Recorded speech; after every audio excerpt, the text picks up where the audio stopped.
Bardolators. Now, the Bardolators is a loose group that began in 2015 in Bangalore, and the idea was to bring Shakespeare outside the rarefied air of the theatre and academia and into the public space. The Bardolators of Bangalore have had 4 shows so far, including the latest one today. Meanwhile, we are bringing you our very first production. It is a preview, which means that, you know, we're looking for feedback. We're going to be doing some tinkering, but mostly we want your applause. That's really why you're here today. So, yeah, thank you. The production that you're going to see before you is a condensed, queered version of Midsummer Night's Dream. Not going to say anything more about the play itself, but Shreshtha has a little bit to add. So we live in a world increasingly filled with hate, and our only weapon as we see it is love. Love and care, love is resistance. As hatred continues to gain more ground, with news coming in yesterday being a heavy blow for some of us, we thank you all for being here today as we celebrate love, as we celebrate care, as we celebrate compassion, as we celebrate being with each other and for each other. Thank you. And with that, we welcome you to the court of Duke Theseus.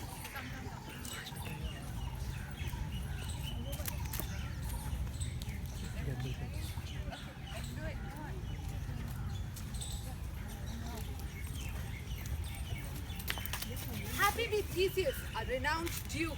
Thanks, good Egeus. What's the news with thee? Full of vexation come I, with complaint against my child, my daughter Hermia. Stand forth, Demetrius. My lord, this man hath my consent to marry her. Stand forth, Lysa. And my gracious duke, this woman has bewitched the bosom of my child. Thou, Lysa, hath given her rhymes and interchanged love tokens with her. With cunning hast thou filched my daughter's heart and turned her obedience, which is due to me, to cunning harshness. Be it so, she will not, here before your grace, consent to marry with Demetrius. I beg the ancient privilege of Athens, as she is mine, I may dispose of her, which shall be either to this gentleman or to her death. What say you, Hermia? Be advised, fair maid. To you, your mother's word should be as a god. Demetrius, a worthy noble. So is Lysa. In herself she is, but in this kind, wanting your mother's voice, the other must be held the worthy. I wish my mother looked but with mine eyes. Rather, your eyes must with her judgment look. I do entreat your grace to pardon me. I know not by what power I made so bold, but I beseech your grace that I may know the worst that may befall me in this case if I refuse to wed Demetrius. Either to die the death or to abjure forever the society of men. Therefore, fair Hermia, question your desires. Whether, if you yield not to your mother's choice, you can endure the livery of a nun. So will I live, so grow, so die, my lord, ere I will my virgin patent out. Take time to pause, and by the next new moon, either prepare to die for disobedience to your mother's will, or else to wed Demetrius. Relent, sweet Hermia, and Lysa, yield thy crazy title to my certain right. You have her mother's love, Demetrius. Let me have Hermia's. Do you marry her? Scornful Lysa, yes, he hath my love, and what is mine, my love shall render him. And she is mine, and all my rights of her I do estate unto Demetrius. I am her lord, as well derived is he, as well possessed. My love is more than his, my fortunes every way as fairly ranked. I am beloved of beauteous Hermia. Why should I then not prosecute my right? And as for the nature of our wives, well, Demetrius, allow archer to his head, made love to Neda's son Haylen and won his soul. And he, sweet gent, dotes, devoutly dotes in idolatry upon this spotted and inconstant man. I must confess that I've heard so much. Egeus, come, and come, Demetrius.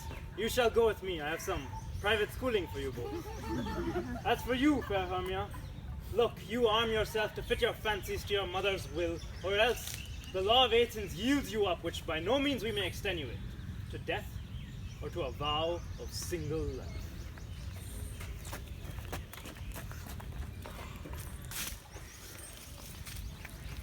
I mean, for all that I could ever read, could ever hear by tale or history, the course of true love never did run smooth. Then let us teach our child patience. A good persuasion. Therefore, hear me, Hermia. I have a widow aunt, a dowager of great revenue, and she hath no child. From Athens is a house remote 7 leagues. There, gentle Hermia, may I marry thee? And to that place, the sharp Athenian law cannot pursue us. If thou love me, then steal forth thy father's house tomorrow night, and in the woods, a league within the town, there shall I stay for thee. My good Lysa, I swear to thee by Cupid's strongest vow, in the place thou hast appointed me tomorrow, truly will I meet with thee. Godspeed, fair Haylen, whither away? Call you me fair? That fair again unsay. Demetrius loves your fair. Oh, oh, happy fair. Oh, teach me with what smiles and what art you sway the motion of Demetrius's heart. I frown upon him and he loves me still. Oh, that your frowns could teach my smile such skill. I give him curses and he gives me love. Oh, that my prayers could such affection move. The more I hate him, the more he follows me. The more I love him, the more he hateth me. His folly, dear Haylen, is no fault of mine. None but your beauty. Would that fault were mine. Take comfort, he no more shall see my face, for Lysa and myself shall fly this place.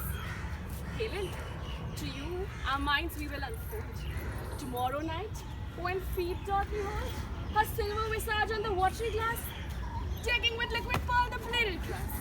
A time that lovers' flight doth still conceal, through Athens' gate have we devised to steal. Aye, and in the woods where you and I upon faint primrose beds were wont to lie, emptying our bosoms of our counsel sweet. Then my Lysa and myself shall meet, and thence from Athens turn away eyes to seek new friends and stranger companies. Ah, farewell, sweet playfellow. Pray thou for us, and good luck grant thee thy Demetrius. Haylen, as you on him, Demetrius dote on you.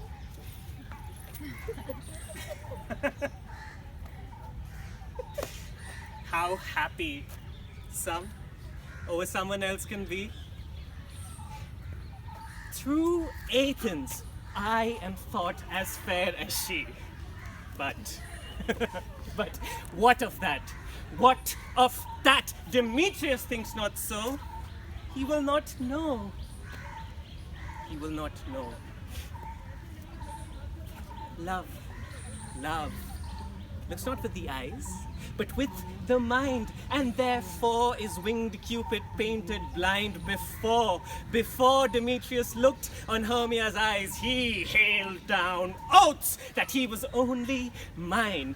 But when this hail some heat from Hermia felt, so he dissolved, and showers of oaths did melt. I will go tell him of Hermia's flight to the woods. I will tell Demetrius of Hermia's flight to the woods, and then will he tomorrow night pursue her. And for this intelligence, if I have thanks, 'tis a dear expense. But herein mean I to enrich my pain, to have his sight thither and back again. Demetrius! Demetrius! Hail, mortals! Join me to the fairy bower. So now you guys can sit around just